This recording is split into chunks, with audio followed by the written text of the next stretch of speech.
And there's a good question here is, are the Kruelboyz underdogs anymore?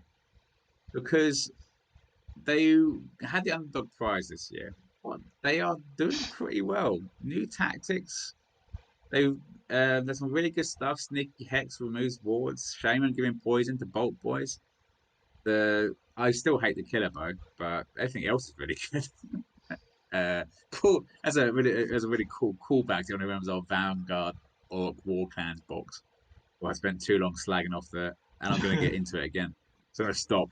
Um, so this is essentially quite similar to the Kruelboyz armies you'll see. So Snatcher Bosk is F1 +1 damage on sixes. So now Bolt Boys are getting you 3 mortals on a 6, 2 mortals on a 5. You're rolling to spike those sixes. That's what a Kruelboyz army is. Very achievable tactics. Gosbrak, he unbinds you on a 10 plus. D6 mortal wounds for your wizard.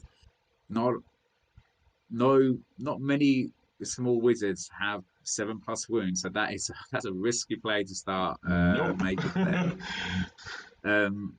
Shaman pot grots, of course. Are handing out the poison in the first place. So I think Kruelboyz on a very good place. I don't expect them to be 5-0 in tournaments anytime soon. But compared to the place they were, and considering we have seen the IDK have a revolution since the Sharks got buffed and are now very, very good. We are seeing the Kruelboyz jump up the ranks, and there's not been a big change to their lists. Like it's the same. Well, okay, yeah, you have 8 models, so what can you really do? But we're not seeing like blocks of gold gut. We're not seeing Kragnos appear. We're seeing people who are very, very good with this list now be given battle tactics and grand strategies they can achieve. Take that, suckers, get near territory, and a grand strategy in and out. I know it's a call, I can't remember what it does. So, yeah, so for you two, are we at the point where Kruelboyz are no longer underdogs? Do you want to go first, Jason, or shall I? I can if you want. Go for it. I think, me personally, I think we're on the verge. I think they are getting to that stage of not being the underdogs. I don't think they're quite there yet because, don't get me wrong, you have got successful lists, but you've also got lists that literally do not do anything as well. But I think they're going out of underdogs probably, but still on the lower end of normal, if you know what I mean. So just slightly out.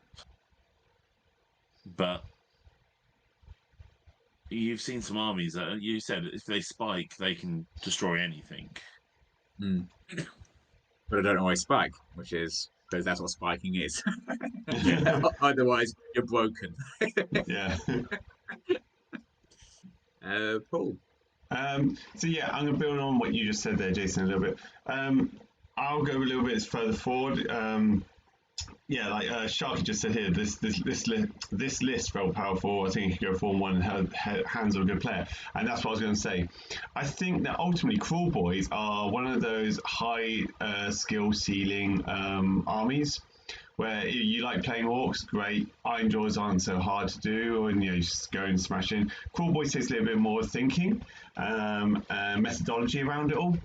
And ultimately, like you said, Jason, this army can easily fall apart very quickly if it's in the wrong hands.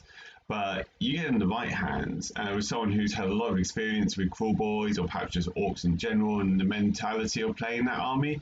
And I think this could just can go off in different directions. They no longer need Kragnos, as you just said, Michael. They can do what they want to do, and with the battle tactics and the grand strategy that's been given to them, making it incredibly easy for them to score those points outside of the actual fighting. I think this has potential. I'm surprised he put Faston on the Snatcher boss instead of Gobsprak.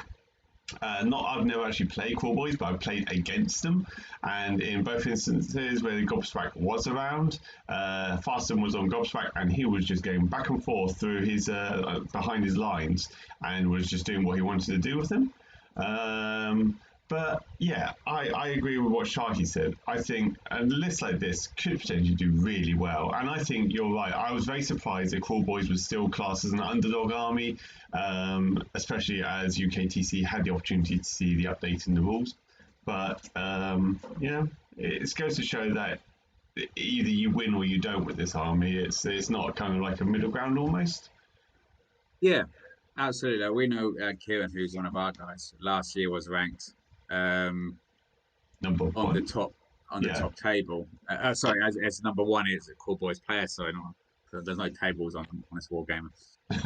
So and Chris Sharkey, when you brought up as well, is like, why would you put Fasten on the Sludge Raker beast? Now, I agree that I would not put it on the Sludge Raker simply because you need him to buff up your Bolt Boys.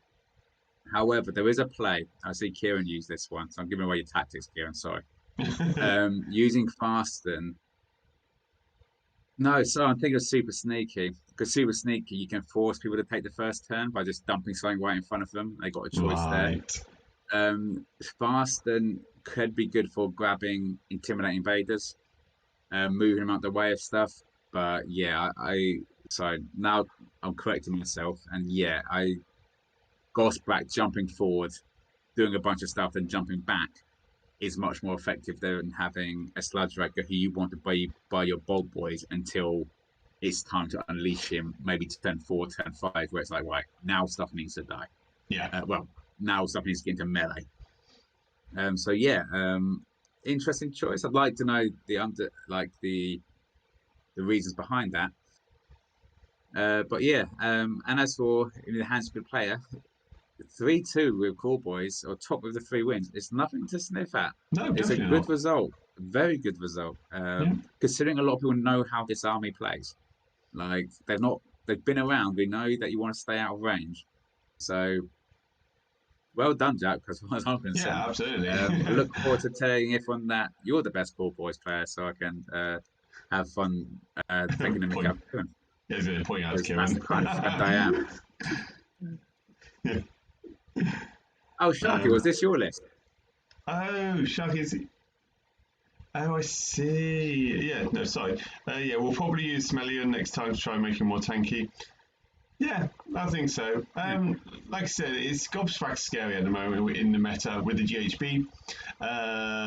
Many people become crippled by his ability to not only dispel but also kind of wound at the same time. I've had a gobsmack destroy my little goblin shamans when he's done it, and he rolled a temple up. It's just they just explode. But you went 3-2. Yeah. And that's nothing to sniff about, particularly with Kruelboyz. Yeah, exactly. So, and you say in the hands of a good player, is in the hands of a good player. It's nothing yeah. to sniff at all. So yeah, no, well done, man. That's a great result.